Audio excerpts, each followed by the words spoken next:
Сәлем достар, сіздерге сәбіз қосылған пирог ұсынғым келіп отыр. Ыдысымызға 3 жұмыртқа салып, үстіне шым-шым тұз салып, жақсылап миксерден өткіземіз.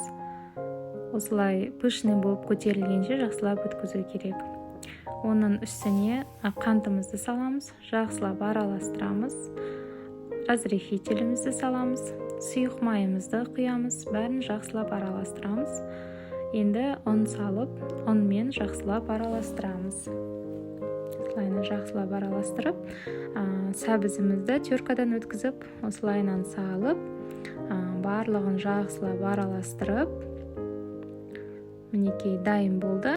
Енді 180 градуста қызып тұрған пешімізге салып, 30-35 минут жақсылап пісіреміз. Рецепт ұнап жатса, каналыма кіріп, тіркеліп, лайк басып, қоңыраушаға басуларыңызды сұраймыз. Сау болыңыздар.